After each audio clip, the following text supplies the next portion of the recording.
Universidad Autónoma de Guerrero, Facultad de Medicina. El tema de hoy que les presentamos es retinopatía diabética.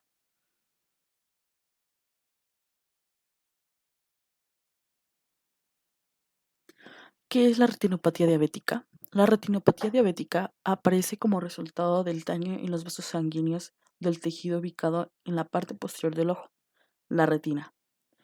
El azúcar en la sangre no controlado correctamente es un factor de riesgo.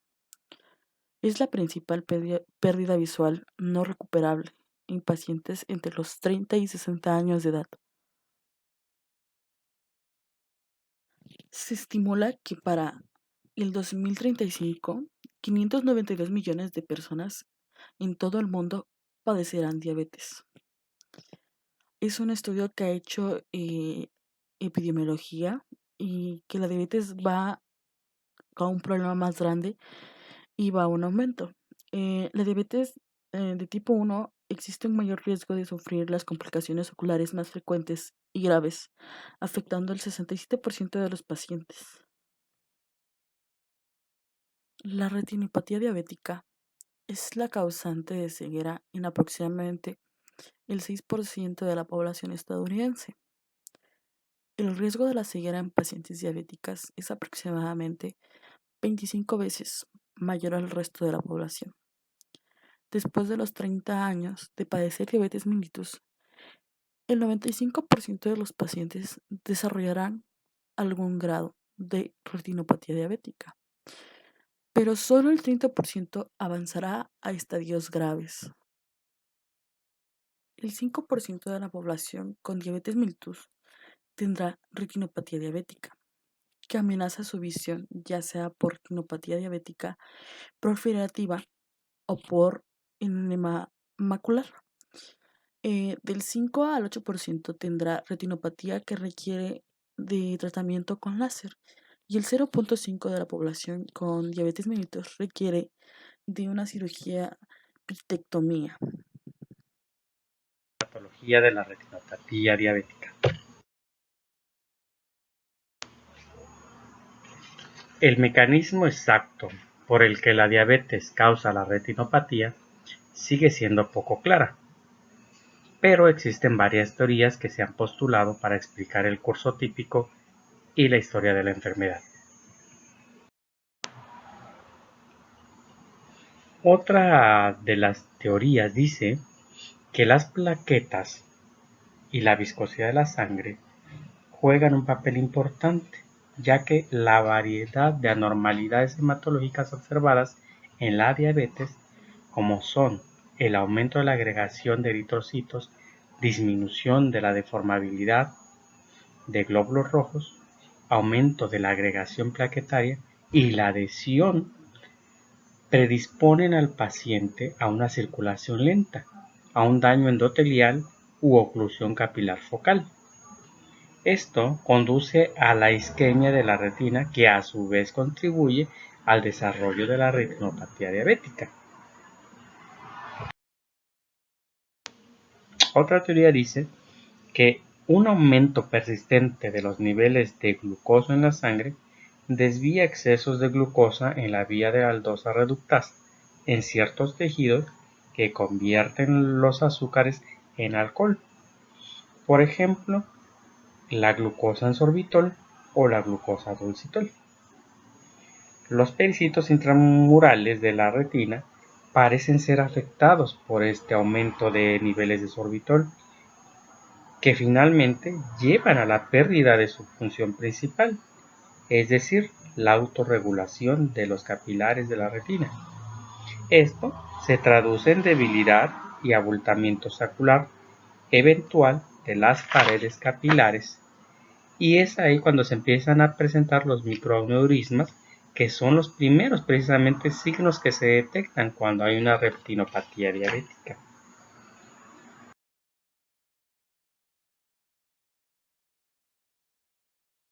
La duración de la diabetes guarda una estrecha relación con la aparición y la gravedad de la retinopatía diabética.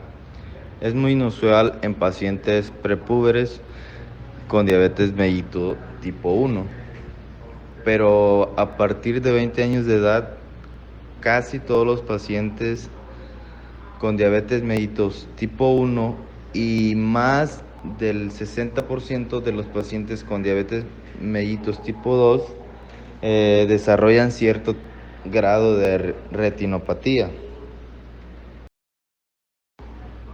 La retinopatía diabética es la causa más frecuente de ceguera de nueva aparición en adultos estadounidenses de entre 20 y 74 años de edad. También actualmente se cree que la diabetes es responsable entre 12,000 y 24,000 nuevos casos de ceguera en Estados Unidos.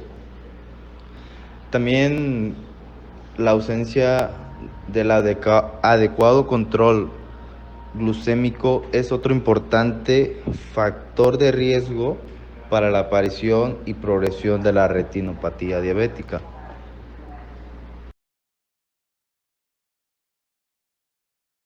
Riesgos clínicos. Los que se encuentran asociados a la retinopatía diabética precoz y en progreso son los microaneurismas o hemorragias, manchas algodonosas, exudados duros, anomalías microvasculares intrarretinianas y anomalías del calibre venoso, como lo son las asas venosas, tortuosidad de venas y rosario venoso. Los microaneurismas son evaginaciones saculares de las paredes de los capilares que en ocasiones tienden a fugas de líquido y dan lugar a hemorragias y edema intrarretinianos. Las hemorragias intrarretinianas pueden presentarse en forma de llama o aspecto punteado, lo cual refleja la arquitectura de la capa de la retina en la que tienen lugar.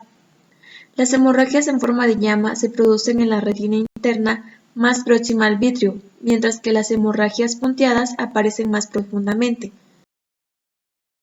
Las anomalías microvasculares intrarretinianas consisten en el crecimiento de nuevos vasos dentro del tejido retiniano o en la derivación de vasos de la retina a través de áreas de escasa perfusión vascular. Es frecuente que las anomalías microvasculares intrarretinianas tengan localización adyacente a manchas algodonosas. Estas se deben a microinfartos en la capa de fibras nerviosas de la retina. Las anomalías del calibre venoso son generalmente signo de grave hipoxia retiniana. Sin embargo, en algunos de los casos de extensa pérdida vascular, la retina se muestra en realidad libre de lesiones no proliferativas. Estas áreas se denominan de retina sin rasgos distintivos y son un signo de grave hipoxia retiniana. Este sistema se va a dividir en clasificación de la retinopatía diabética, clasificación del edema macular diabético y clasificación internacional de la retinopatía diabética.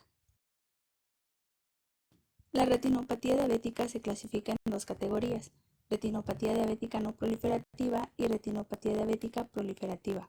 En general, la retinopatía diabética avanza desde la ausencia de retinopatía a través de los estadios de retinopatía diabética no proliferativa leve, moderada, grave y muy grave, para acabar posiblemente en retinopatía diabética proliferativa.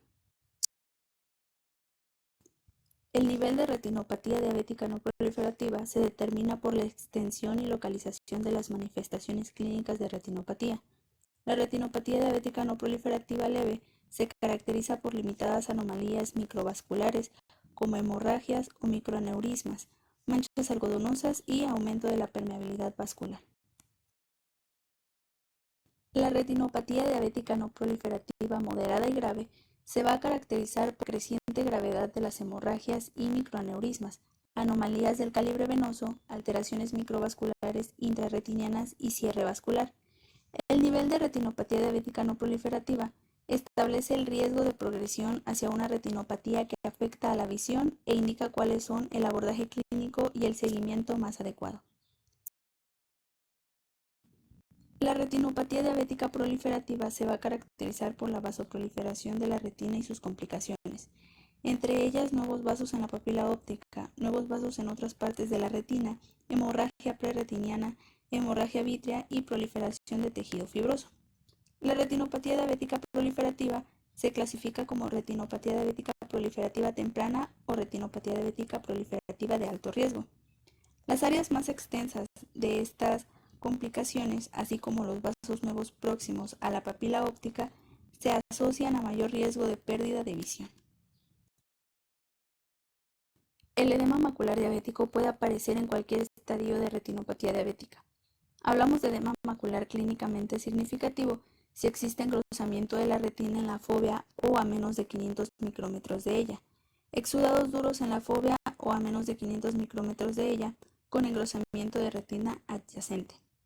El edema macular clínicamente significativo es un diagnóstico clínico que no depende de la agudeza visual ni de resultados de pruebas complementarias, como la angiografía con fluoresceína, y puede estar presente incluso cuando la visión es de 20/20 o mejor. Los datos de evaluación del ojo con edema macular que se desprenden del Early Treatment Diabetic Retinopathy Study han determinado que la presencia o ausencia de engrosamiento que afecta al centro de la mácula, ahora denominado edema macular diabético, con centro afectado, guarda una importante relación con los resultados de agudeza visual a corto y largo plazo. En el Early Treatment Diabetic Retinopathy Study, los participantes con edema macular diabético con centro afectado presentaron un riesgo casi 10 veces mayor de desarrollo de pérdida visual moderada, en comparación con los individuos que presentaban edema macular sin afección central. La identificación de edema con centro afectado es esencial, ya que en general indica el inicio del tratamiento. Clasificación Internacional de la Retinopatía Diabética. Esta clasificación internacional va a describir 5 niveles clínicos de retinopatía diabética, los cuales son sin aparente retinopatía, retinopatía diabética no proliferativa leve, retinopatía diabética no proliferativa moderada, retinopatía diabética no proliferativa grave. Esta puede comprender más de 20 hemorragias intrarretinianas en cada uno de los 4 cuadrantes de la retina y retinopatía diabética proliferativa. En lo que respecta al edema macular diabético, la clasificación internacional identifica 2 grandes categorías: edema macular aparentemente ausente y edema macular aparentemente presente. El edema macular se va a subclasificar como leve, moderado o grave. El edema macular leve va a presentar algunos signos, aunque alejados de la mácula, y en la escala de Early Treatment Diabetic Retinopathy Study va a ser edema macular diabético, pero no edema macular clínicamente significativo. El edema macular moderado va a presentar signos próximos al centro, pero que no lo afectan, y en la escala de Early Treatment Diabetic Retinopathy Study va a ser edema macular clínicamente significativo. El edema macular diabético grave va a presentar signos que afectan al centro de la mácula, y en la escala de Early Treatment Diabetic Retinopathy Study va a ser edema macular clínicamente significativo. Todas las estructuras del ojo son susceptibles de sufrir complicaciones de la diabetes, causando principales mononeuropatías. Estas a su vez van a afectar a pares craneales, que será el más afectado el tercero, cuarto, quinto y hasta el sexto, teniendo menos incidencia en el cuarto par craneal. Se dice que la parálisis nerviosa de los pares craneales puede ser signo de inicios de diabetes. El porcentaje de la parálisis de los músculos externos atribuibles a la diabetes es de 4.5 a un 6% en la población total del mundo. Las mononeuropatías a su vez pueden causar papiloedema, que esto es debido a un aumento de la presión intracraneal, pseudopapiloedema, que este va a ser característico que en la cabeza del nervio óptico va a haber una forma de grosa, la neuropatía tóxica y la papilopatía diabética.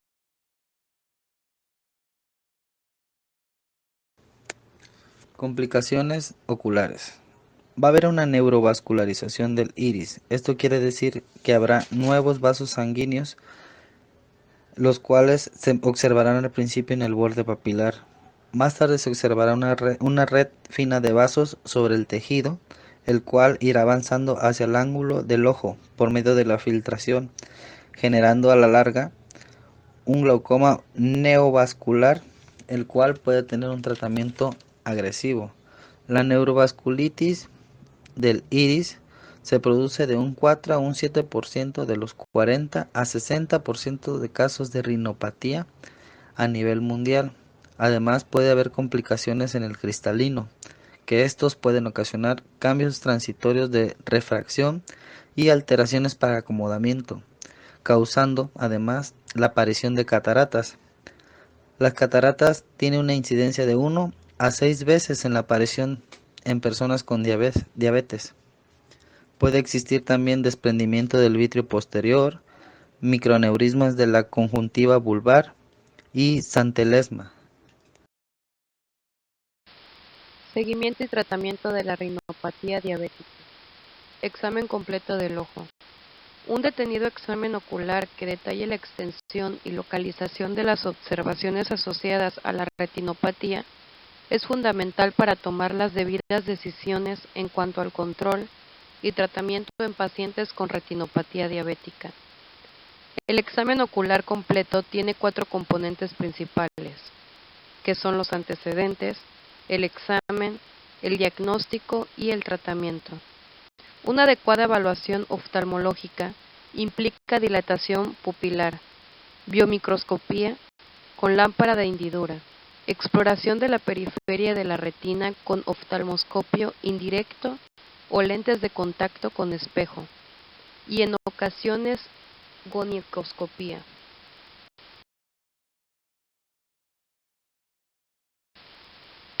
Evaluación oftálmica inicial. La recomendación para un examen ocular inicial en personas con diabetes se basa en las tasas de prevalencia de retinopatía.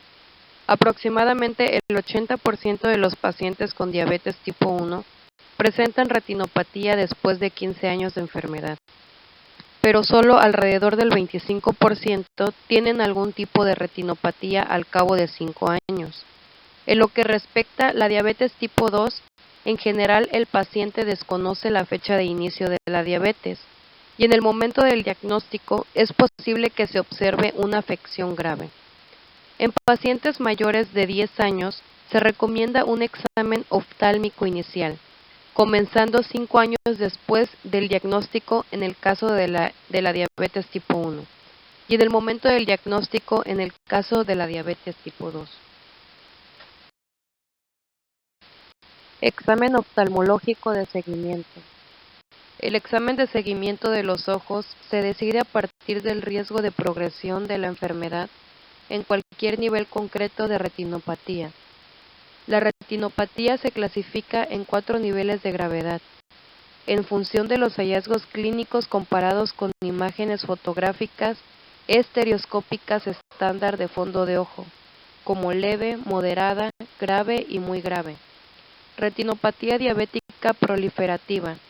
Se evalúa mejor mediante un examen con dilatación utilizando biomicroscopía con lámpara de hendidura y en combinación con oftalmoscopía indirecta o fotografía estereoscópica de fondo de ojo. La pronta fotocoagulación dispersa está indicada para todos los pacientes con retinopatía de alto riesgo y en general para los pacientes con retinopatía de riesgo inferior al de alto grado, y es recomendable para pacientes con retinopatía grave o muy grave, especialmente en el contexto de la diabetes tipo 2. La fotocoagulación dispersa se aplica entre 1.200 y 1.800 disparos de láser sobre el tejido de la retina periférica, y en realidad se destruyen focalmente los fotorreceptores externos y el epitelio pigmentario de la retina. Tratamiento antiangiógeno. Se ha observado que las inyecciones intravítreas de fármaco antifactor de crecimiento endotelial vascular causan regresión de la neovascularización de coroides y retina y reducen la magnitud de la filtración vascular. Estos compuestos se inyectan en la cavidad vítrea del ojo de manera repetida. Tanto el aflibercept como el ranibizumab han sido aprobados por la FDA para tratar la degeneración macular relacionada con la edad, la oclusión de vena retiniana y el edema macular. El bevacizumab se ha utilizado ampliamente sin prescripción médica para el tratamiento de la degeneración neovascular relacionada con la edad, la oclusión de venas retinianas y el edema macular. Caso clínico. Paciente femenino de la 7ª década de la vida que refiere disminución de agudeza visual en ojo derecho, de 2 semanas de evolución. Niega otra sintomatología. Antecedentes personales patológicos: diabetes mellitus tipo 2 de 30 años de evolución, insulodependiente, refiere antecedente de intervención quirúrgica en ojo izquierdo por glaucoma.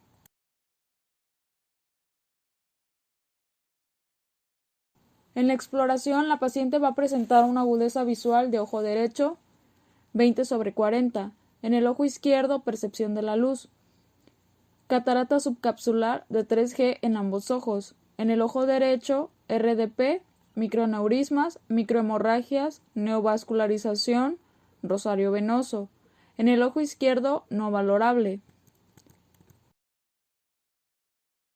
Diagnóstico: en el ojo derecho tiene retinopatía diabética proliferativa, hemovitrio leve, catarata subcapsular de 3G. En ojo izquierdo, hemovitrio total secundario a RDP.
Tratamiento. En el ojo derecho va a haber una facomulsificación con implante de lío.